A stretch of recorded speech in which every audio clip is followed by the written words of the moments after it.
Di sumasalamin sa polisiya o posisyon ng himpilang ito. Para sa pinakabago at makabuluhang impormasyon at kaalaman mula sa Ministry of Human Settlements and Development, narito na ang programang MHS Delivers. Hatid ng inyong mga tagapaglingkod na information officers na sina Salembay Abdullah at Juwayriya bin Emran Muhammad kasama si Hamsari Pala. MHS Delivers, sumasahing papawid upang maiparating sa inyo ang mga dapat ninyong malaman ukol sa mga serbisyong pabahay, regulasyon at hanap buhay para sa bawat pamilyang Bangsamoro. MHS Delivers sa pamumuno ni Minister Attorney Hamid Aminuddin Bibara at sa liderato ni BARM Chief Minister Abdul Rauf A. Makakuwa. MHS Delivers. MHS Delivers. A'udhu billahi minash shaitanir rajim. Bismillahirrahmanirrahim. Subhanaka la ilma lana illa ma 'allamtana innaka antal alimul hakim. Glory be to you, Allah subhanahu wa ta'ala. We have no knowledge except what you have taught us. Verily it is you, the all-knower, the all-wise. Assalamualaikum warahmatullahi wabarakatuh. Isa ho ang napakaganda, mapagpala at makatahanang umaga ho sa ating lahat. And welcome once again sa ating programang MHS Delivers. Ito ang programa sa radyo na hatid sa inyo ng Ministry of Human Settlements and Development o MHSD, ang tinaguriang housing arm ng Bangsamoro Autonomous Region in Muslim Mindanao o ng BARM. Again, ngayon po ay araw ng Huwebes. At tuwing ganitong araw, tayo ay nagkakasama-sama sa Himpapawid para sa ating isang oras na programa na naglalaman ng pinakabagong updates patungkol sa mga programa, proyekto at aktibidades ng MHSD para ho sa bawat pamilyang Bangsamoro. And featured ngayong linggong ito ay ang ating mga aktibidades na ginawa mula noong nakaraang linggo. Kasama na rin po ang mga updates ngayong kasalukuyang linggo. And today is the 10th of July 2025 and the 15th of Muharram 1447, of course, sa ating Hijri calendar. At ito na ho ang ating 228th episode ng ating programang MHS Delivers. Mashallah, alhamdulillah, nakaabot tayo ng ganito kadaming episodes ng ating programang walang ibang layunin. Kung hindi, maging up-to-date kayo at maihatid sa inyo mga impormasyong dapat ninyong malaman at mula ho sa MHSD. At syempre, ngayong araw na ito tayo po ay live pa rin sa DXMS Radio Bida 882 kHz sa inyong mga pihitan. Diyan po kami mapakikinggan. And of course, live din po tayo sa ating Facebook page, ang Ministry of Human Settlements and Development BARM. Kung hindi pa kayo nakakapag-like o nakakapag-follow ng ating page, kayo ho ay aming iniimbitahan. Ayan, para solid partners tayo at solid na magkabalay dito po sa ating page, ang Ministry of Human Settlements and Development. At ngayong araw na ito, we are joined still by our homecasters, kapwa homecasters natin at mga kabalay mula sa MHSD. Actually, particularly mula sa Information and Communications Section ng Office of the Minister ng MHSD. Sa aking kanan, nariyan ang ating kabalay na si Ria. Nababati na ho sa inyo. Kabalay na Ria, assalamualaikum, good morning. Waalaikumsalam warahmatullahi ta'ala wabarakatuh. Isang magandang makatahanang malamig na matahanang umaga po sa ating lahat, sa mga nakikinig sa radyo at nanonood sa live stream, at sa mga nagabiyahe ngayon sa ulan. Ingat-ingat po sa lamig at kulog at panatilihin natin ang ating mga ano bang health sa Tagalog?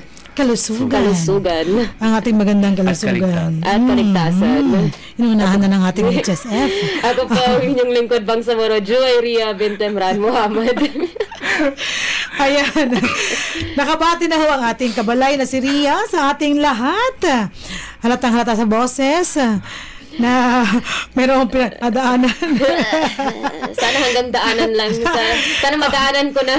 Okay, but despite all these challenges, talaga naman po narito pa rin tayo dahil responsibilidad natin na iparating. Tignan mo, pati boses ko na. It's our responsibility na talaga pong mag-disseminate ng information mula sa ating ministry, the MHSD. At syempre, mula sa ating kanan, kay Kabalay na Ria, tayo naman po ay babatihin ng ating kabalay mula sa kaliwa. Nariyan si Kabalay na Hamsi. Kabalay na Hamsi, assalamualaikum, good morning. Waalaikumsalam warahmatullahi ta'ala wabarakatuh, Ma'am Sally. At good morning po at makatanang umaga sa lahat ng ating mga kabalay na patuloy pa rin sumusuporta sa ating programang MHS Delivers. At welcome po sa aming panibagong episodyo ng MHS Delivers, kung saan isang oras na naman po tayong magsasama-sama para sa mga makabuluhang talakayan at mga bagong kaganapan ng aming ministeryo. At ako po ang inyong lingkod, Bangsamoro Sari Pala. At yun naman po ang pagbati mula kay Kabalay na Hamsi. Ayun, napalakas. Mas lalo ko narinig ang ating mga boses sa ating episode ngayong araw na ito. Yung binanggit ni Kabalay na Ria kanina, yung mga bumibiyahe, traveling in the rain. Ako'y may naalala na naman na kanta. I'm traveling in the rain. Kailan po yun na-release? Wala mo Kabalay na Ria. Tatanong ko sana yun. Pwede walang tanungan? Ha? Parang naghahanap kayo ng ano ngayong araw na ito, ha? May bagong remake na nag-release nila a few years ago na parang Dancing in the Rain naman ata yung kanta. Binago ko lang yun. Binago ko lang sa inyo. Okay. Yung ating pinag-uusapan ngayon kasi hindi talaga maiwasan. Lalo na ho yung ating mga kabalay mula sa Planning and Design Division ng ating opisina, ng ating ministry, and from our Monitoring and Evaluation Division, from our Environment, Land Use and Urban Development Division, who are now conducting a monitoring, mga validation ng ating prospective sites. At syempre yung progress ng construction ng ating infrastructure projects across the Bangsamoro Autonomous Region in Muslim Mindanao. Ingat kayo sa inyong biyahe. Dako, walang weekend, walang masamang panahon, talagang hindi inihinda. May sa katuparan lamang ang kanilang responsibilities and tasks para humasiguro ang kalidad ng ating mga proyektong infrastruktura for the benefit of our Bangsamoro families who serve as our direct clienteles ng ating mga programa. At ngayong araw na ito, of course, kagaya ng sinabi ng ating kabalay na si Hamsi, isang oras nga po magtatagal ang ating programa at hitik na hitik po ito sa mga bahagi na magbibigay sa inyo ng mga impormasyon, latest updates, tips, trivia, and a chance to win exciting prizes mula sa ating programang MHS Delivers. At bago ang ating balitaan ngayong araw na ito, mangyaring pakinggan natin ang ating napakahalagang paalala patungkol sa ating loan or affordable housing projects. Ano nga ba ang mga requirements para kayo ay makapag-apply and maka-avail ng one of the housing units under this program of the MHSD? Kabalay na Almansor, please take the floor away. Nais niyo bang magsimula ng bagong buhay sa bagong tahanan? Lumipat sa bagong struktura at bagong komunidad? Empleyado ba kayo ng kumpanya, opisina o may matatag na hanap buhay? Narito na ang Ministry of Human Settlements and Development sa pangunguna ni Minister Attorney Hamid Aminuddin Dibara at sa suporta ni Chief Minister Abdul Rauf Sami Gambar ay makakuha ang proyektong Economic Housing Loan. Katulad ng mga struktura sa Phase 1 at 3 sa may Barangay Kapiton, Dato Odin Sinsuat, kasama ang Phase 2 sa Barangay Samba, Dato Odin Sinsuat, layunin ng Ministry pagpatuloy ang mga proyekto sa Cotabato City, Special Geographic Areas, Maguindanao del Norte at Maguindanao del Sur, pati na rin sa island provinces ng Basilan, Sulu at Tawi-Tawi. Narito ang 9 na requirements na kailangan ipasa para mag-avail ng housing loan. Una, filled out housing loan application form. Pangalawa, certificate of employment and compensation. Notarized. Pangatlo, kung may asawa, kailangan magpasa ng marriage contract. Kung hiwalay sa asawa, kailangan magpasa ng separation papers. At kung galo naman, kailangan magpasa ng death certificate of spouse. Pang-apat, payroll o payslip. Panglima, proof of billing. Pang-anim, 2 piraso ng 1x1 ID picture. Pang-7, photocopies ng 2 valid IDs with 3 specimen signature. Kung may asawa, parehong 2 kopya ng IDs na may 3 signatures bawat kopya. Pang-8, authorization letter na nagpapahintulot sa Pag-ibig Fund na imbestigahan ang beneficiary. At ang huli, pang-9, membership status verification slip. Para sa pagpasa ng mga requirements o para sa mga karagdagang impormasyon, maaari kayo mag-chat sa Ministry of Human Settlements and Development, BARM Facebook page o makipag-ugnayan sa opisina ng Ministry of Human Settlements and Development sa MHSD Regional Office, Bangsamoro Government Center, Rosary Heights 7, Cotabato City.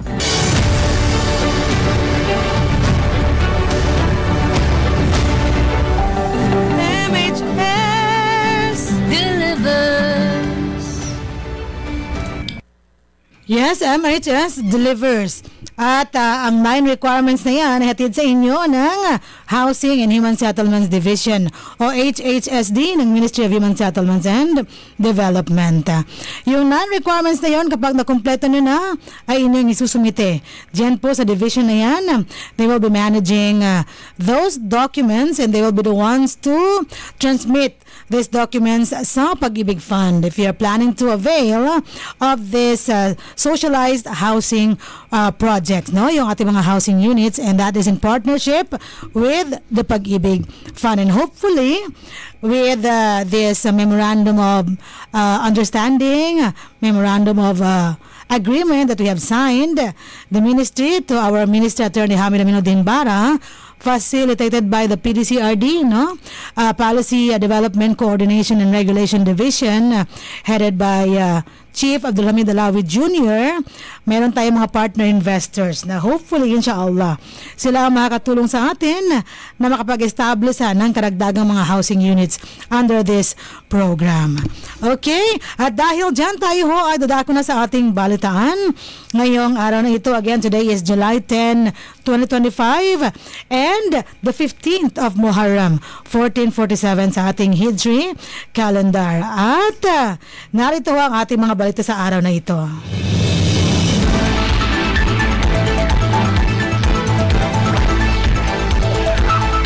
We have one wonderful news today. At yan ay ang Malaysian experts mula sa UPM. Ibinahagi ang mga teknolohiya sa pananahanan sa Policy Forum ng MHSD. Ang detalye ng balitang ito ibibigay sa atin ni Kabalay na Ria. Pinakabagong policy forum na isinagawa ng Ministry of Human Settlements and Development, ang ahensya ng pabahay ng BARM, noong 3 ng Hulyo 2025 ay nagdala ng 6 na eksperto mula sa University Putra Malaysia na nagbahagi ng mga teknolohiya at estratehiya para sa napapanatiling human settlements para sa mga stakeholder ng BARM na dumalo. Ginawa ito sa Hiharaya Function Hall ng Alnor Hotel and Convention Center, lungsod ng Cotabato. At ang forum ay may pamagat na Advancing Sustainable Housing and Human Settlements and Urban Development in BARM through Research and Capacity Enhancement, na pinangunahan ng Policy Development Coordination and Regulation Division o PDCRD ng Ministry. Binuksan ni Minister Attorney Hamid Aminuddin Bara ang forum sa pamamagitan ng pagpapahayag ng kanyang kasiyahan sa pagtutulungan ng MHSD at UPM at ang kahalagahan ng pagsasama ng psychosocial na aspeto at konsiderasyon sa mga programa sa pabahay ng BARM. Ito ay kasunod ng overview ng Technical Research Partnership sa pagitan ng MHSD at UPM at ng Policy Forum, kung saan sinabi niya na ito ay dinisenyo upang maging isang plataporma para sa pagtalakay, pagpaparehistro, networking at pagninilay. Ang unang tinalakay na paksa sa forum ay Value-Added Housing Settlements and Development for the BARM ni Professor Director Rahina Ibrahim, ang team leader na nagbigay diin sa kahalagaan ng kontekstualisasyon, inklusibidad, data-driven na paggawa ng desisyon at systems thinking. Ang Ang pangalawang paksa ay Housing and Post-Conflict Recovery na inilahad ni Dr. Noor Azlina Abubakar na nagbigay halaga sa equity dahil may iba't ibang pangangailangan umano ang mga tao, pagbuo ng mga polisiya at sustainable livelihood approach sa pamamagitan ng pagkatuto mula sa mga nakaraang pagkakamali at karanasan. Ang susunod na paksa ay Planning for Health and Design in Redevelopment Programs ni Dr. Shireen Faris Abdul Shukur. Ipinakita niya kung gaano kahalaga ang therapeutic designs, restorative environment, pamamahala ng spatial dimension at kalusugan, pagdidisenyo ng green space para sa kalusugan, at green prescriptions. Ang ikaapat na paksa ay tungkol sa human-centered housing designs. Ipinaliwanag ni Dr. Athira Azmi na binigyang diin na ang bahay ay hindi lamang gusali kundi takanan at damdamin. Pinahalagahan niya ang bentahe ng digital visualization, pagdisenyo ayon sa pangangailangan ng gumagamit at pagtiyak ng isang bahay na nais tumanda kasama ang mga may-ari. Ang Assistive Technologies for Rehabilitation ang ikalimang paksa na inilahad ni Dr. Rosalam Cheme na nagpakita ng inklusibo at user-centered na mga disenyo para sa mga solusyon sa bahay mula sa no-tech, low-tech hanggang high-tech, lalo na para sa mga miyembro ng pamilya na may kapansanan at matatanda. Ang huling paksa mula sa UPM ay Industrializing Green Housing in DARM ni Dr. ID Hazimi Alias. Tinalakay niya ang Industrialized Building System o IBS na nagtatampok ng timber-based IBS, bamboo-based IBS at interlocking block-based IBS. Samantala, nilahad ni Environment Planner Suharto S. Wahab, Director for Technical and Regulatory Services ng MHSD, ang Collaborative Research Agenda for Land Use, Real Estate, and Housing Policy and Regulation in the BARM at ang mahahalagang nilalaman ng kanyang pag-aaral tungkol sa kahalagaan ng urban planning. Pagkatapos ng presentasyon ng mga pangunahing halaga sa technical partnership ni Dr. Ibrahim, isanagawa ang workshop session para tukuyin ang mga hamon, oportunidad, rekomendasyon at prioridad sa pagbuo ng panaliksik at pag-unlad para sa pabahay at urban development ng BARM. Pinangasiwaan ng workshop ni Arnaldo Arcadio, Program Manager 2, at by Marudz Ibrahim, Deputy Manager, kapwa mula sa Catholic Relief Services o CRS. Ang mga kalahok ay muling pinaggrupo matapos magparehistro sa 6 na clusters ayon sa kanilang interes na paksa. Bawat cluster ay sinamahan ng kani-kanilang UPM expert kasama ang mga MHSD facilitators at dokumentaryo. Matapos ang presentasyon ng mga output ng grupo, nagbigay ng mga refleksyon sina Dato Mustafa Kamal Muhammad Zaini mula Malaysia at Dr. Teng A. Alim, Vice President para sa Research Extension at Resource Generation ng Cotabato State University. Dumalo sa forum ang mga opisyal at kinatawan mula sa Bangsamoro Ministries, Offices and Agencies, BMOAs, mga katuwang na mamumuhunan at mga pribadong kumpanya sa real estate. Ngunit na tinanggap ang lahat ng kalahok ni Deputy Minister Aldin H. Asiri habang nagtapos ang programa sa nakapagpapalakas ng loob na mensahe mula kay Bangsamoro Director General Esmael W. Ibrahim. Para sa mapayapang pamumuhay at maunlad na pamahay, ako po ang inyong lingkod Bangsamoro Joeria Bintemran Muhammad nag-uulat.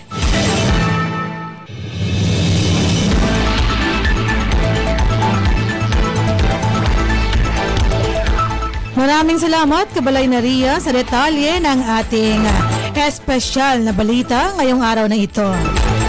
At yan nga po ay patungkol sa ating matagumpay na pagsasagawa ng Policy Forum. Kasama ho ang ating mga magigiting na eksperto mula sa University Putra, Malaysia. Inshallah, marami pa ho ang mga aktibidades ang pagsasamahan ng MHSD at ng UPM. Marami hong ways forward na present during the forum. At isa-isa hong kukumpletuhin ng MHSD, kaakibat ang UPM, inshallah, ang ating mga target activities. And for this, Kabalay na Ria and Kabalay na Hamsi, 4 ho sa ating mga kabalay mula sa MHSD ang nag-commit At tumanggap ng 4 na libro rin mula kay Professor Rahina Ibrahim. Ang pagtanggap ng 4 na libro na yon ay nangangahulugan na tinatanggap nila ang hamon na mag-aral sa University Putra, Malaysia, inshallah. Challenge accepted lang. Yes, challenge accepted. At ang 4 na yon, for the benefit and for the information of everybody, ay pinangungunahan ng Chief ng Environment, Land Use and Urban Development Division, Attorney Janisa Macapantar. Ang Chief ng Planning and Design Division, Engineer Zainuddin Buwisan. Ang Chief ng Monitoring and Evaluation Division, Yasser Mama. At ang ating OIC Provincial Director ng MHSD Maguindanao del Norte, Landscape Architect Jehana Abdul Karim. Glad sila sabay-sabay mag-aral. Yes. Skeleton form tayo Inshallah. Actually, this is a one-time opportunity na ikaw ay maging kabahagi nito. Nako, kung ako'y single lang. Hindi, talagang ito ay para sa kanila bilang mga urban planners, engineers, and of course, yung kakibat natin sa monitoring and evaluation. This is a very technical, these are technical courses na dapat talagang mapauna ng kanilang kaalaman. Okay, inshallah. Thank you so much to our dear partners from University Putra, Malaysia. And thank you so much to our trio of leaders. Talaga naman pong tinapos na lahat ng mga aktibidades natin kasama ang ating mga eksperto mula sa UPM. At maraming salamat din sa ating lead facilitators ng itong mga activities natin with the UPM. Si Sir Abdulhamid Alawi Jr. aka Gadi, and si Attorney Nasiha Mamarangkas aka Ika. Ayan. Maraming salamat and to all the staff of PDCRD na talagang walang kapaguran ang kanilang mga ginawa to prepare and to manage yung ating mga activities with the UPM. At dahil dyan, pakinggan natin ang ating napakahalagang paalala patungkol po sa ating resettlement housing projects na ating sinasagawa across the Bangsamoro Autonomous Region in Muslim Mindanao.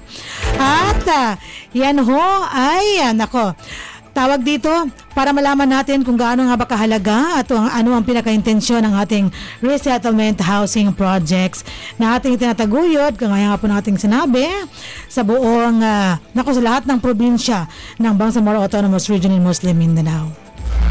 Mga biktima ng hidwaan, kalututan, kalamidad, mga internally displaced persons o IDPs, mujahideen at kanilang pamilya, at indigenous people.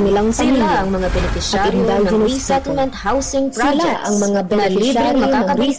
na libre makakabenepisyo mula sa Ministry of Human Settlements and Development sa ilalim ng Bangsamoro Appropriations Act 2021. Tututukan ng MHSD ang mga pangangailangan sa pabahay ng mga nangangailangan pero walang kaya. Sa ilalim ng pamumuno ni Minister Attorney Hamid Aminuddin Bara at sa suporta ni Chief Minister Abdul Rauf Sami Gambar A. Makakua, narito ang Ministry of Human Settlements and Development para punan ang pangangailangan para sa mga bagong tahanan, para sa mga nawalan. Para sa mga karagdagang impormasyon, maaari kayong mag-chat sa Ministry of Human Settlements and Development BARM Facebook page o makipag-ugnayan sa Ministry of Human Settlements and Development sa MHSD Regional Office, Bangsamoro Government Center, Cotabato City. Okay, at yan po ang ating paalala patungkol naman po sa ating resettlement housing projects. Na kagaya nga po ng ating sinabi kanina, ito po ay ating itinataguyod sa buong Bangsamoro Autonomous Region ng Muslim Mindanao. Mula sa ating mainland, Maguindanao del Sur, Maguindanao del Norte, Special Geographic Area at Lanao del Sur hanggang sa ating island provinces. At yan ay ang Basilan, Sulu at Tawi-Tawi. At mashallah, katuwang natin ang ating provincial offices sa katuparan ng ating mga proyekto under this resettlement housing program. Ayan, banggitin natin, Kabalay Maria, ang ating mga provincial directors sa ating mga provincial offices. Umpisahan natin sa Maguindanao del Sur. Sino nga ba? Nuruddin S. Abdullah. That's right. Maguindanao del Norte. Jihana Abdul Karim. Special Geographic Area, Hamza A. Salik. Lanao del Sur, Benjamin Alangka. Okay. Sa ating Basilan, Provincial Ibrahim Office. Harudain. Very good. Hamsari, lumaban ka. Sige, Hamza next. Sulu. Attorney Najira San. Ayan. And last but not the least, Tawi-Tawi. Yes. Sir or Engineer Sabturani Baki. Ay, mashallah. Memorize. Ayan. Ang ating mga provincial directors across the provincial offices ng MHSD. Katuwang po ang kanilang mga Housing and Homesite Regulation Officers or HHRO, mga engineers and administrative support staff. Mashallah. At siyempre, dahil pinag-uusapan natin yan, nadako na ho tayo sa ating IPH. Ano nga ba ang baong balita? Nako, balita. Baong trivia ng ating kabalay na si Ria ngayong araw na ito. Isiwalat mo na kabalay na Ria. Ano nga ba yan? Assalamualaikum warahmatullahi ta'ala wabarakatuh. At para sa ating impormasyong pambahay at hanap buhay ngayong araw na ito ay isang shoutout sa isa sa ating partner na parliament members na kasalukuyang sinasite validate ang isa sa mga potential projects niya na i-implement ng MHSD, inshallah. For context, ang mga projects na ito ay posibleng mahahanap in the future sa Iligan, Kauswagan? Is that Kauswagan, yes. Munay, Bacolod, Puna, Piagapo, Lanao del Norte, Marantao, Lanao del Sur. Lahat minamataan para sa future projects ng walang iba kundi si Member of the Parliament Abdullah Bravo Makapaar.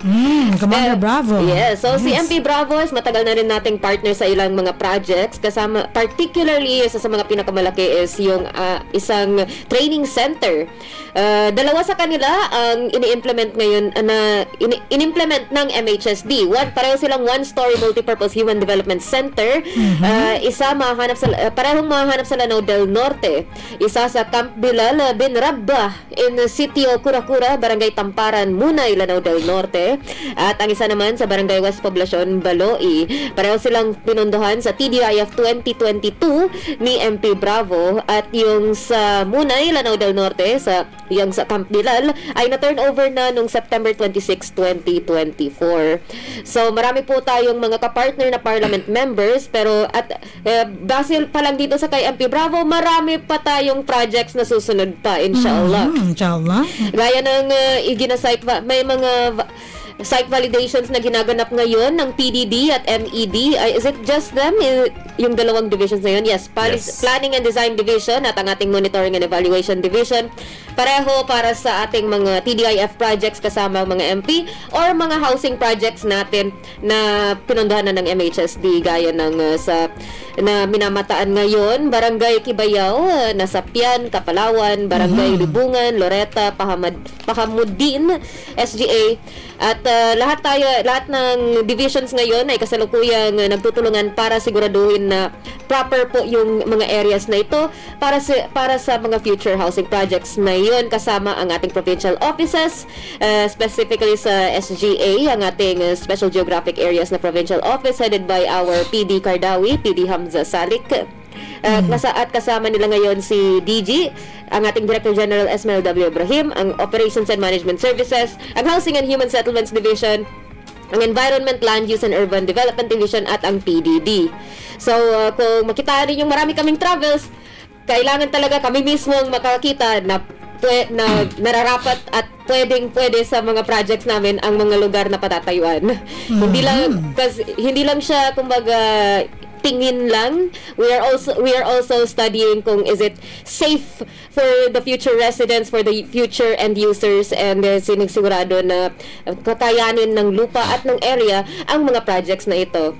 So, good luck po sa ating mga MHSD na nag-on travel ngayon, fi Manila, and in service to the Bangsamoro, with ensuring quality projects in the future. At yun po ang ating IPH sa araw na ito. Ayan, magandang IPH ito, Kabalay na Ria. Thank you so much sa trivia, impormasyong ibinahagi mo sa aming lahat ngayong araw na ito. At yan ay patungkol sa mga prospective projects, in Lanao del Sur ng isa sa ating members of the parliament. of course, ang kahalagahan kung dapat nating siguruhin, no? Matiyak na ang ating mga proyekto ay sustainable, safe para sa komunidad, at safe din po doon sa di ba? Sa ating mga future and yes, that's right. Correct. At yun ang po ginagawa ng ating mga katoto, ng ating mga kabalay mula sa MHSD sa kanilang monitoring and validation activities. Hindi ho pwedeng basta-basta ka nalang magpapatayo ng ating mga gusali ng ating housing and training center, no? Training centers nang hindi man lang binibigyan ng halaga o binibigyan pansin na dapat sigurado tayong talagang safe po talaga ang ating mga infrastructure projects for the communities na nasa tabi ho ng ating mga proyektong infrastruktura. Para hindi magaya yung nangyari dyan sa may Datublasin Suwat during the typhoon na Paeng, kung saan nagkaroon nga po ng landslide. Ang direktang tinamaan, naapektuhan yung mga bahay sa baba. Isa ho yan sa no-build zone na dapat po tandaan natin. Sige, from Kabalay na Ria, tayo naman po ay dadako sa ating kabalay sa bandang kaliwa. Ano nga ba ang kanyang baong tips ngayong araw na ito para sa ating HSF? Kung ano po ang HSF, sasabihin sa atin ni Kabalay na Hamsi. Kabalay na Hamsi? Yes, Ma'am Sally, at makatanang umaga ulit sa ating mga kabalay. At para po sa ating segmentong Health and Safety First, Best Health is our greatest wealth. Ngayong araw ating pag-uusapan ang tinatawag na anaphylactic reaction. At kung ano nga ba ito? That? Yes, Ma'am Sally. At ang anaphylactic reaction or anaphylaxis ay isang matinding uri ng allergic reaction. Yes, na nangyayari ng bigla at maaaring magbanta sa buhay kung hindi agad ito maagapan. Kapag ang isang tao ay nalantad sa bagay na mas or na malakas magdulot ng allergy tulad ng pagkain, kagat ng insekto, gamot, ang kanyang immune system ay sobrang nagre-react na nagdudulot ng mabilis na pamamaga ng ating mga katawan, hirap sa pag-inga at biglang pagbagsak ng ating mga blood pressure. Bagamat bihira ang anaphylactic reaction ay tinuturing ito ng medical emergency na nangangailangan ng agarang lunas, mahalaga ang kaalaman at kahandaan upang maiwasan ang panganib at maisalba ang buhay ng taong nakakaranas nito. Narito ang mga karaniwang sintomas o sanhi ng anaphylaxis. Ang una-una dyan is pagkain, halimbawa yung mga mani, shellfish, itlog at seafoods nating kinakain na hindi tayo aware kung tayo ba ay pwedeng kumain nito. I think nakaka-relate dito ng ating kabalay na si mga kagat ng insekto. Feel ko mas makakasagot dyan yung mga kasama ko nung araw na yun. Kasi unconscious ka. Unconscious na ako. Mga kagat ng insekto, gamot, halimbawa yung mga antibiotics, mga aspirin na hindi pwede sa ating mga katawan. At iba pang mga substance na sanhi ng malakas ang allergic reaction sa ating mga katawan. Narito naman ang mga sintomas ng reaction na ito, biglang pamamaga ng muka, labi, dila or ating mga lalamunan na maaaring makablock sa mukha nagre-react ating floor director. Magana yan kabalay na yun lang nga, pag namagana ng ating mga lalamunan, hirap na yung paglabas ng hangin sa ating mga katawan at mabilis na pagbaba ng ating mga blood pressure, nahilo or nawawala ng malay, mabilis na tibok ng ating mga puso, pamamantal at mabilis na kumakalat sa ating mga katawan at pamumula, pagsusuka, pananakit ng tiyan natin. At ano nga bang dapat natin gawin kapag tayo ay nakakaranas or kapag may kilala tayong or kasama tayo nakakaranas nito? Kapag merong anaphylactic reaction, kumilos agad at manatiling kalmado. Kung may gamot or naireseta ng doktor, ibigay ito kaagad ayon sa tamang dosage.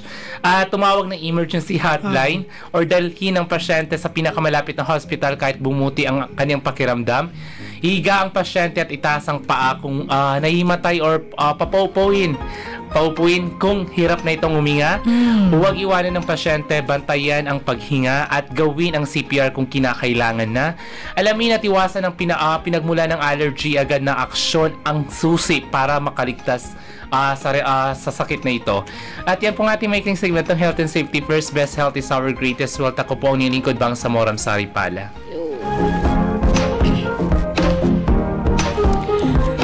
Ayan, habang tayo po ay nagka-type sa ating Facebook Messenger para sagutin ang ating mga concerns dito? Pakiulit nga kabalay na Hamsi, ano yung tawag sa allergy na yan? It's anaphylactic reaction po, Ma'am Sally. Anaphylactic. Yes, reaction. Anaphylactic Or reaction. also known as anaphylaxis. Anaphylaxis. Okay, na maaaring maging epekto nung mga pagkain na kinakain natin. Yes, Ma'am Sally. Kung saan tayo na-expose, pati gamot. At kagat ng mga insekto. Pati kagat ng insekto. Kasama ba ang lamok? Hindi po, Ma'am May Sally. mga allergic sa bubuyog. Pero, bubuyog, yun yung pinaka-main example o pinaka-primary na pinagmumula nung anaphylactic reaction. Bubuyog Bubuyog po. Basta kita bubuyog mo nung. Bubuyog? Yeah, bees. Bubuyog din sa atin. Ata. Is it? Ano palang bubuyog? Meron Is it pa bang Tagalog? term sa ano? Magindalaon. Mag-comment kayo dyan, ha? Wait, bubuyog is Maguindanao? No. No, it's Tagalog. Tagalog. Tagalog ang bubuyog. Okay, so... Something la. Or Lapinig. lapinig. Lapinig is a wasp. Ha? Lapinig yata ang bubuyog. Ay, hindi. Hindi ba? Ala, Pa-comment po. tama, yung nakalagay sa honey. Yeah. That's lapinig, di ba? No, bees are Nalito ako. honey. Na-short po ang ating ano. Mean. Oo nga, naman pa si Kabalay. Na-short tayo. Basta bubuyog po, ha? Sa ating mga Kabalay na nanonood sa Sa ating ating mga program. kabalay na nanonood at nais-tulungan kami. Sige, pakicomment nga sa ating ano. Kung ano Maguindanao ng... Facebook Paano Live. kung yun ang ikikikik ko? Ha? Maguindanao ng bubuyog. Sige daw, pakicomment sa ating ano. Baka sa ating mga kabalay sa MHSD, alam nyo ang Maguindanao na or Maranao or Tausug term ng bubuyog. Pakicomment sa ating ano, comment section ng ating Lapinig Facebook na sa isip. Live. Parang lapinig. Hindi, parang ibang lapinig at Makati yung lapinig eh. Bubuyog, sir, fat. Yung bubuyog is malaki ang tiyan, na malaki ang Yellow and black. yellow and black. Yellow and black din ang lapinig, Kulay. pero wala siyang kwenta. Pag narinig ka ng ano. Bees make honey. Wasps are just mean. Ginaganawas pala na. Sige. Hindi yung anaphylaxis ang tanong namin, Kuya Mir. Yung bubuyog yung tanong namin. Mir, macchiato. Ay. Anong chat Macchiato. GPT ang galing? Sige, Mir, comment mo sa amin ano sa Maguindanao ng ano, bubuyog, ha? At sige, para tayo... Huwag yung i-search sa Google. Tanungin yung nakakatanda ninyo. Tanungin yung, kausapin yung mga magulang ninyo. Ano, no? Sa Lapinig. Bakit may mga nakakatanda ka dyan ng mga word? Elders. Ba't nakatingin ka, Ma'am Sally? Sabi, nakakatanda. Tapos nakarap ko sa akin. Nasa general direction kayo. Okay. Sige. It is now 11:39 in the morning. Nalapinig din ang comment nila. Lapinig din, no? Is lapinig yung Maguindanao ang term. Ay, iba-iba naman yung honey, Tayana mo. Usman. Yung honey is... Honey is... Produced by... No. What's it in Maguindanao? Tanabang. Oh, amazing ka pala na rin. Pero meron kami sa bahay pagpatalipas. Hindi ko kinakain, pero gusto ng mga Amazing. Amazing. Meron din kaming salabat. Gusto mo gano'n tingin sa'yo? Sige. Okay, sige. May interview pa tayo kay DJ na hindi pa So much for this. Naku, ito kasi bubuyog na ito talaga naman nakapag-spur ng ating ano, no? Ng ating interest at ng ating, subconscious. Sige. At dahil 11:40 na ho, mangyari pakinggan natin yung ating napakahalagang paksa. Usapin ngayong episode na ito ng ating programang MHS Delivers. At yan ho ay patungkol sa topic na solidifying MHSD's partnership with University Putra Malaysia. At yan po ay talagang komprehensibong ipinaliwanag sa atin ng ating Bangsamoro Director General sa MHSD, BDG Ismail Ibrahim, sa panayam na ginawa ng ating kabalay na si Ria. Narito po pakinggan natin at kunin natin yung mga pinakamahalagang impormasyon. Baka dyan naman galing ang ating tanong sa ating IPH, ating KKK. Mamaya, mabalik tayo. Okay, kabalay na Almansor, papanood mo sa amin yung naging panayam ni kabalay na Ria with BDG Ismail Ibrahim. Assalamualaikum warahmatullahi wabarakatuh. At narito po tayo muli sa ating highlight ng ating MHS Delivers Radio program. Walang ibang hindi ang ating MHS discusses. Kasama natin ngayong araw na ito ang walang iba kundi ang ating ever coolest, ever generous Bangsamoro Director General ng Ministry of Human Settlements and Development. Walang iba kundi si DJ SLW Ibrahim. Welcome po, sir. Bismillahirrahmanirrahim. Alhamdulillah, wassalatu wassalamu ala rasulillah wa ba'd. Assalamualaikum warahmatullahi ta'ala wabarakatuh. Waalaikumsalam. Kumusta po kayo ngayon, sir? Alhamdulillah, good. Maganda naman. We are ready to again to serve the Bangsamoro people, the ministry, and the Bangsamoro region as a whole. I love the high energy, lalo na after yung buong week exhausting na mga activities natin. Indeed, yes. Pero bago tayo mag-dive doon sa week na yun, atras muna tayo. Let's go back in time para malaman ang background na ito. Recently, may bumisita sa atin ng mga Malaysian dignitaries for a series of activities. Paano po tayo umabot sa ganong klaseng partnership, ganong klaseng activities, sir? Well, una, we should be very thankful to our minister, Atty. Hamid Aminuddin Bara, because primarily, siya yung naging susi ng partnership na ito. Because alam po natin na when he was still a member of the parliament, may allocation ng mga members ng parliament na TDIF. And part of the TDIF ng ating mga minister was spent primarily for the travel going to Malaysia. On December 23 of 2023, almost 2 years ago, and we plan with that TDIF minister to visit many government offices in Malaysia, yung kanilang Ministry of Housing and other mga offices, including University Putra Malaysia. So the meeting sa University Putra Malaysia ay naging agreement na pupunta dito sa BARM, sa Cotabato City, in other areas, ang opisyales from UPM o University Putra Malaysia to look into the possible partnership between us in the ministry or the BARM in general and the UPM from Malaysia.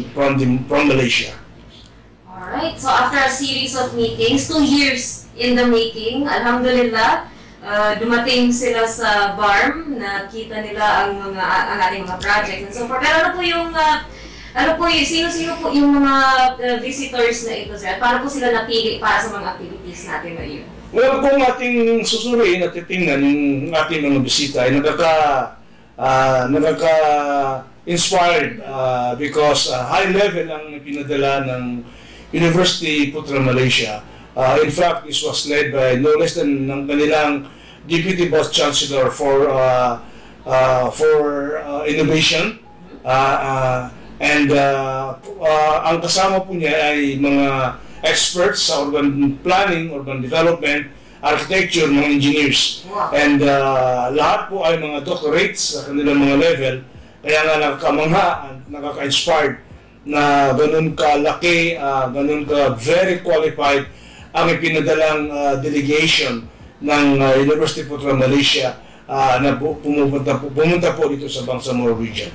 Alright, i-tour niyo po kami sa ano po yung, let's go day by day, for ano po yung mga activities na nakandak kasama ang mga dignitaries na ito. Well, una-una, sa first day, we met them in Manila, and right after our meeting in Manila, we brought them to the Malaysian Embassy in Manila, in Makati, and we met no less than the Ambassador of Malaysia. And we gave a courtesy call sa kanya, and we discussed with the Ambassador the purpose of the visit, the purpose of meeting, the purpose of collaboration and partnership between MST and University Putra Malaysia. So after that, the next day we flew from Manila to Cotabato, and after reaching Cotabato in the afternoon, we visited ating mga projects. Dalawa yung areas na pinuntahan po nila. Lahat po sila. Number 1 sa ating resettlement program, housing program sa may Danubo, Sultan Kudarat, Maguindanao del Norte. At ang pangalawa yung ating project na yung housing loan natin somewhere in Coquiton, dun po sa phase 1 ng ating project. At alhamdulillah, nakita nila kung how we work, how we develop ang ating projects, and how diverse ang ating housing program in relation sa ating mandate as the housing arm ng Bangsamoro region. Alhamdulillah. For yun yung para makita nila yung mga project natin, may third day activity pa na naganap. Like you did not get any breaks in between. Yes, the next day after yung visit nila, although ang medyo napaaga yung uwi ng kanilang Deputy Vice Chancellor, but nonetheless, yung pito ng mga delegations stayed with us until the last day. And the first morning naman on that day, I think the third day, because the first day was in Manila, second day yung pagdating nila, and we visited yung mga ating mga housing projects. And third day was the meeting. Number one, we paid a courtesy call, no less than to our Chief Minister, to the Senior Minister, and to the Wali of the Bangsamoro. And napakalaking karangalan sa kanila na they have the time to visit ang mga pinakamalaking opisyalis ng Bangsamoro region. Even our Chief Minister was very impressed, ang sa kanya is whatever the government of BARM can help doon sa pagbuo ng partnership between MDST and University of Malaysia. The BARM government through our Chief Minister is indeed very, very supportive. Kaya maganda ang ating panimula because we had the support and parang clearance from the regional government. At ito ay tuloy-tuloy na because alhamdulillah, we have the nod of our boss, we have the nod of our Chief Minister, the Senior Minister, and the Cabinet Secretary. Kaya alhamdulillah, itong partnership between us and UPM ay tuloy-tuloy na because of the approval, nodding ng ating mga leaders dito sa Bangsamoro Autonomous Region in Muslim Mindanao. Alhamdulillah. You said that was the third day. Merong fourth day. Well, the fourth day naman was may mga we had the forum na ginawa and that was a very long forum. In fact, napaka-inspiring because we allowed our guests, we allowed our experts to discuss ang kanilang respective expertise. Nakita natin, we were indeed very impressed because iba yung kanilang dinadalang expertise, no? Although they are more on architecture, engineering, and urban development, pero iba yung kanilang angles, yung kanilang lens on the partnership between us and the UPM. Kaya napaka galing ang kanilang presentation. And after the whole morning was spent primarily para makapagbigay sa atin ng mga impression, mga lectures ang ating mga speakers. And in the afternoon naman, nagkaroon tayo ng workshop. And we divided the group into 6 groups. At ang ating mga experts joined ang groups. At sila yung naging resource person po natin during the workshop. At maganda ang kanilang inputs during the workshop because ang ating mga kasama na who attended the forum coming from different ministries and agencies and offices sa region had happily joined us and actively participated po doon sa ating workshop. At napakaganda po naging bunga ng ating workshop because this will be the starting point, the parang direction ng ating partnership with the UPM on innovation and research po na gagawin po natin sa susunod na 3 taon coming from today, 2025, 26, 27, 28, ang ating partnership with UPM Malaysia. Inshallah! May mga nabanggit po kayong iba't ibang divisions at iba't ibang sections at iba't ibang agencies po na nakasama natin sa forum. May mga gusto po kayong i-highlight na specific divisions or sections or agencies na talagang malaki ang contribution or support behind the scenes or sa ating itong activity na to with the UPM?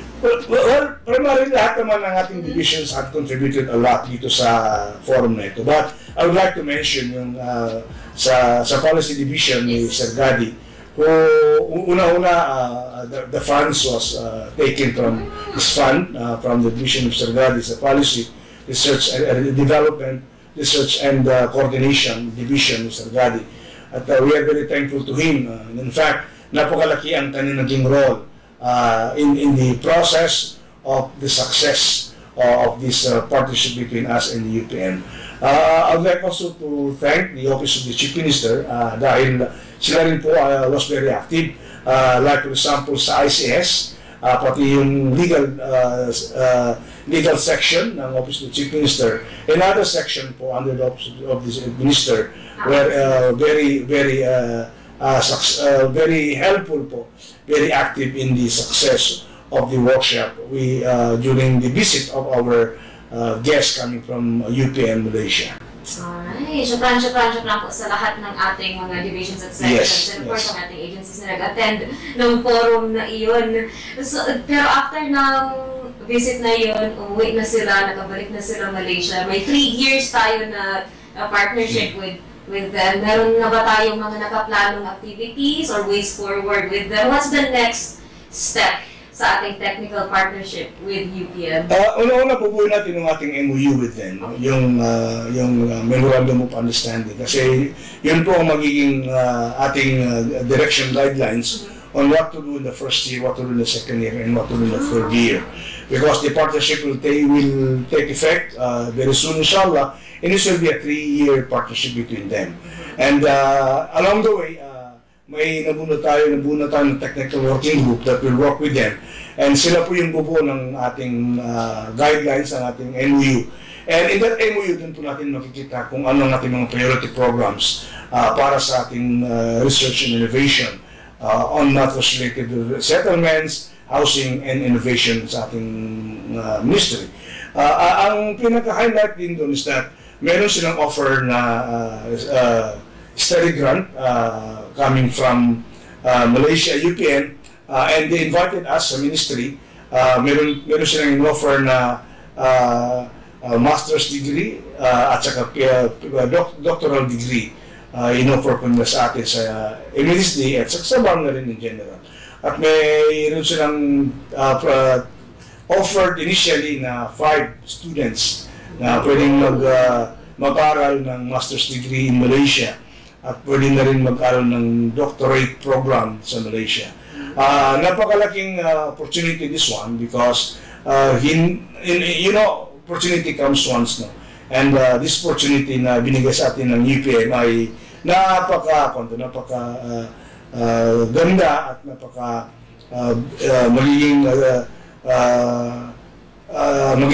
magiging sandata ng ministry at ng BAM in general sa ating mga programs and development programs, more specifically sa resettlement and urban development. Inshallah. So, paano mapipili ang 5 estudyante na yun? Malalaman natin sa susunod na mga meetings with UPM at MHSD. Yes. Importante is ang ating ipapadala, yung there is the interest, no? Kasi we wanted to plan pupunta sa Malaysia ang ating mga estudyante para doon na sila mag-aral, let's say 3 months, tapos dito nila sisulat ang kanilang dissertation or yung kanilang thesis in the Bangsamoro, or ang suggestion is yung teacher nila ang pupunta naman dito para siya dito na magtuturo at the same time tuturuan sila mag-develop ng kanilang thesis writing at saka kanilang dissertation. So the option is open, no?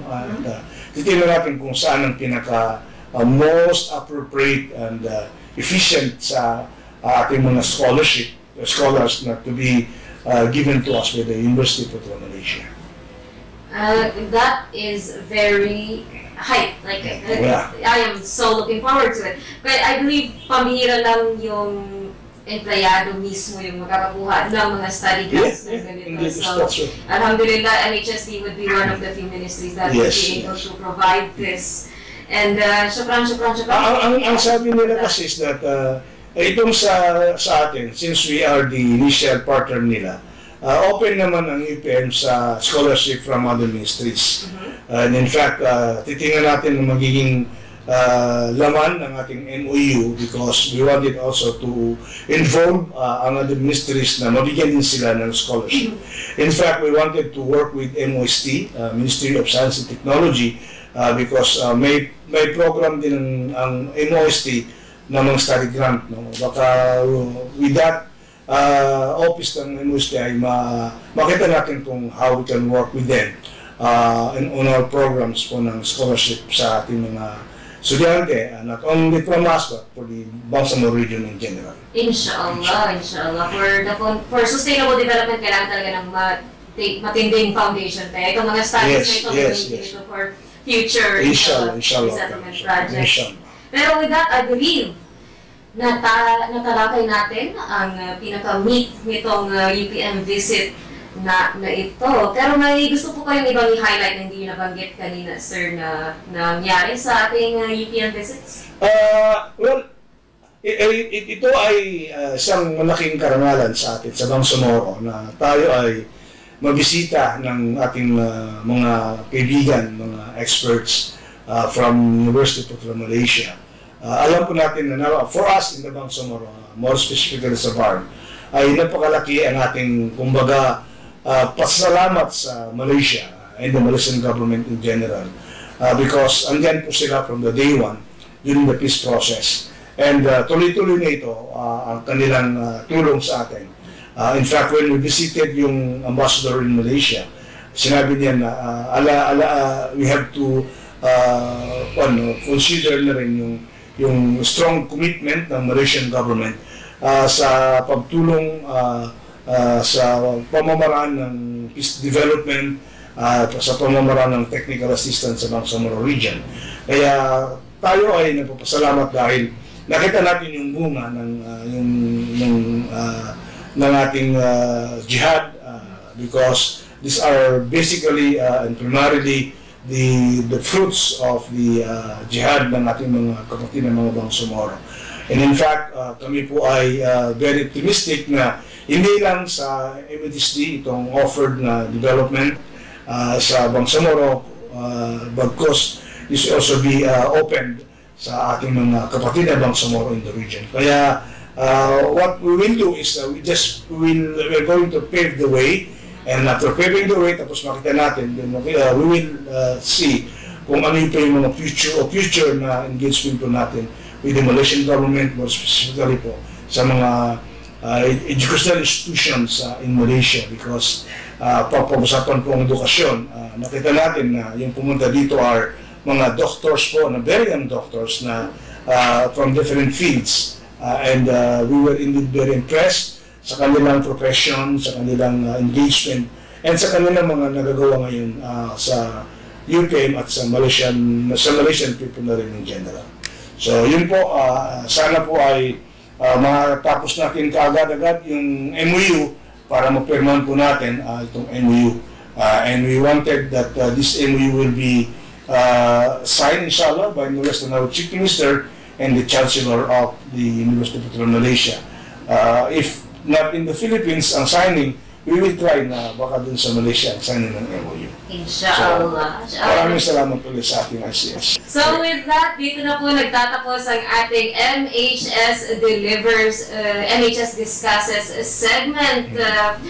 At kami po ay napapaalam para sa segment na ito. Ako po ang inyong lingkod Bangsamoro Joy Ria Bintemran Muhammad kasama ang ating Bangsamoro Director General Ismael W. Ibrahim. Assalamualaikum warahmatullahi ta'ala wabarakatuh. Waalaikumsalam warahmatullahi wabarakatuh. Thank you very much.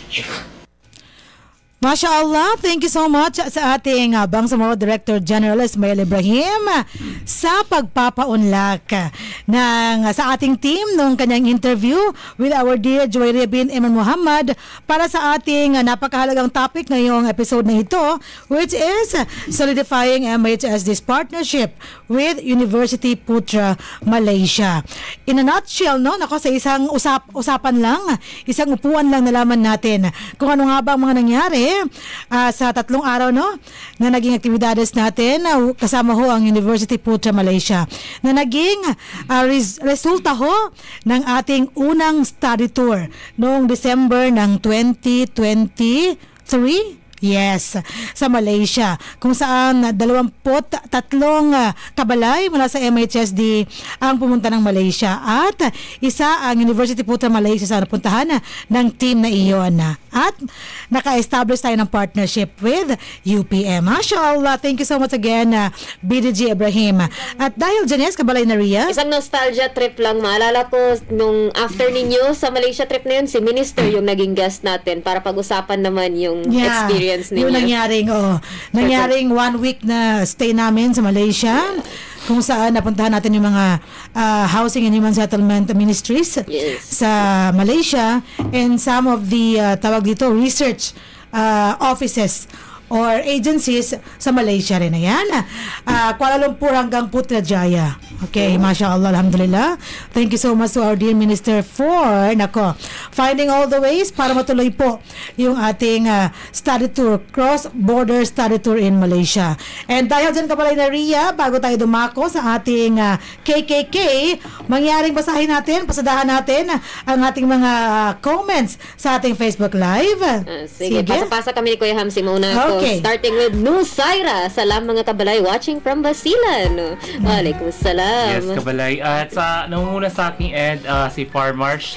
Shout out from Inventory and Disposal Committee. I think kakatapos lang din nila sa kanilang activity. Kasama is it MED? Ano yung kakasend lang sa GC natin? So, congrats doon. Next nauna sila sa Technical and Regulatory or sa TRS office natin. And then sunod-sunod pa yung mga offices na bibisitahin nila. Sige. And sunod-sunod siya ni Moh Usman. Assalamualaikum warahmatullahi ta'ala wabarakatuh. Shout out po sa ating lahat, mga kabalay, Ma'am and Madam Sally, and also Sir Bro. Sinong Sir Bro? What's that? Kasi, kapag siya si Ma'am Sally at ako si Ma'am, ikaw si Sir Bro. Sis. Yeah. At sinundan ni our Executive Assistant 3, Ibrahim Bagambon, watching from Satellite Office of the Minister. Sinundan din ng ating Minister mismo, Attorney Hamid Aminuddin Dibara. Assalamualaikum, watching from our Satellite Office. MashaAllah. Yes. At baka gusto mo tabasay, Ma'am Sally, yes, from Khadija Rahman Abdullah, one of our multi-awarded broadcasters ng Barma. During the arm time, watching. Thank you, Khadigs. Love it. Next is our beloved Anissa Taha. Ustadza Anissa, mashallah niya rin munum sa mga matumpis. At sinundan ni Mir Kiato or si Mirza. Assalamualaikum. At nag-explain kung ano nga bang anaphylaxis. Bubuyig yung tanong namin, Kuya Mir. Anaphylaxis is a severe and life-threatening allergic reaction that happens very quickly. Ito na yung HSF ni Kuya Hamsi. And of course, si Kuya mo na nagsabing bubuyog na lapin. Ate mo na nasabing bubuyog is lapinig, sabi na noon.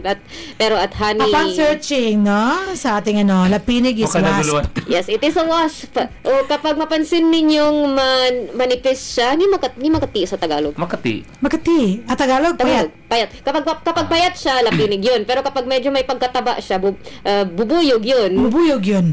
At yun ang hindi ko alam kung ano sa maganda ng bubuyog. Yung bubuyog yung gumagawa ng tanog ng honey. Yung wasp is makainis lang siya at masakit lang. Kasi padapo sa mga bulaklak, kumukuha ng pollen grains. Yung bubuyog ginagawa niya yun, yung wasp hindi. Bubuyog. Yeah, yung lapinig hindi niya yung ginagawa. At masakit. Magbawan ng kanila. Bangabuti ito masakit again. Day! At sabi ni Sir Sid, sige, basahin nyo nga. Watching from HHSD while chomping on your burger. What a sentence. Sir Sid, grabe ka naman. Nagsabi ka ng burger. Wala pa kaming kain dito. So, in-expect namin na may share ka sa amin pagbalik namin dyan sa office dahil sinabi mo yan. Inshallah. Sige, isa-isa kami, Sir Sid. Sige, pag-hati mo yung apat na hati. Kapag namumusta kami sa chat, hindi ibig sabihin paselosin nyo kami sa pagkain nyo.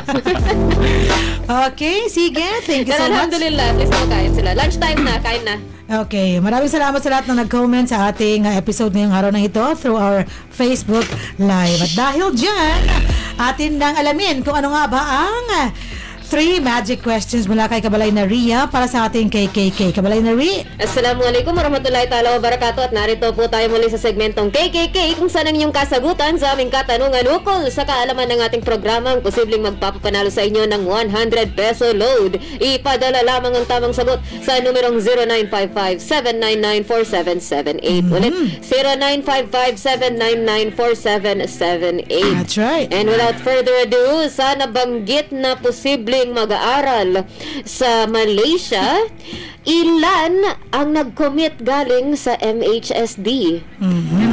Numero lang. Second question, magbigay ng isang housing project na location na binisita ng MHSD at UPM doon sa initial tour nila sa BARM nung second day na nabanggit ni DJ. That's right. So, kahit yung general location lang na nabanggit ni DJ, I don't think binigay niya ang full address ng mga project locations. Sige. And ang ating third question, ilang araw ang bilang ng pag-facilitate ng MHSD sa visit ng UPM. So, maalala nyo, may sinabi sila DJ na day 1, day 2, ilang total days po yung facilitation natin sa UPM. Malapit na. Sa pag-visit nila sa day 2. Sige. Alright, and with that, yun po ang ating KKK. Padala lamang ang tamang sagot sa numerong 0955-799-4778. Ulit, first question, ilan ang nag-commit sa MHSD na mag-aral sa Malaysia? Second question, magbigay ng isang housing project location na binisita ng MHSD at UPM. And third question, ilang araw total ang pag-facilitate ng MHSD sa UPM sa kanilang visit? Ayan, ako ang ating magic 3 questions. So, again, ang ating text line. 0955-799-4778. Ayan, thank you so much, Kabalay na Ria. Text na kayo. Dahil paunahan po yan, ang unang darating nag-text na tama ang sagot kay Kabalay na Ria, yun ang makaka-receive ng kanilang prizes. Yeah. Sige. At dahil dyan, yan ho ang kumukompleto sa lahat ng bahagi ng ating episode ngayong araw na ito para sa ating 228th episode ng ating programang MHS Delivers. Again, this is our 228th episode at the 10th of July and 15th of Muharram 2025 and 1447. At dahil dyan kami po ay magpapaalam na sa ating episode ngayong araw na ito at magpapaalam na rin po sa inyo, sa ating mga listeners, subscribers and viewers ng ating programang MHS Delivers. Sa ngalan ho ng aming napakabait at napaka-supportive na leader sa MHSD, ang ating Minister Attorney Hamid Aminuddin Bara, ang ating Deputy Minister Alden Asiri at ang ating Bangsamoro Director General Esmael Ibrahim, at sa ngalan nina, ako po ang inyong lingkod Bangsamoro Joy Ria Bintemran Muhammad, at ako po ang lingkod Bangsamoro Amsari Pala, at sa ating mga kasamahan sa ICS, Sir Datuno Zaidaud, Sir Alman Sores Ugaw, Ma'am Jasmine Ilangi, Nordi Karim, at sa ating kasamahan sa technical side ng DXMS, Sir Jeffrey. Maraming salamat po sa pagsama sa amin sa episode at Sir Dennis pala. No. Again, Sir Rupert. Ala! Ang ating kasama ngayon. Okay, lutang lang po talaga. Kasi alas 12 na. Thank you so much. Maraming salamat sa ating mga kabalay na si Ria at si Hamsi. At syempre, ito po ang inyong lingkod, sa Lembay Abdullah, na palagi pa rin po nagpapaalala sa atin na isagawa ang ating bawat gawain ng may kasiyahan at pagmamahal. Dahil mas nabangdaman natin at mas tumatalab po ang kasiyahan talaga sa ating mga sarili kapag tayo ho ay punong-puno ng pagmamahal sa ating mga puso at damdamin. At palagi pa rin nagpapaalala na isagawa natin ang ating bawat gawain gabay ang ating mga hashtag na #trabaho ko, ibada ko, #work with excellence and perfection, #our home, our dream, and #building community, building ummah. Wabillahi taufiq wal hidayah, with Allah comes all success and guidance. Kami po ay nagkapaalam na at palagi pa rin bumabati sa inyo ng Assalamualaikum warahmatullahi wabarakatuh. Sumainyo ang programang MHS Delivers mula sa inyong mga kabalay na tagapagbigay impormasyon ukol sa mga tulong at serbisyong teknikal, pabahay at hanap buhay para sa bawat pamilyang Bangsamoro. MHS Delivers sa pamumuno ni Minister Attorney Hamid Aminuddin B. Bara at sa liderato ni BARM Chief Minister Abdul Rauf A. Makakuwa. MHS Delivers.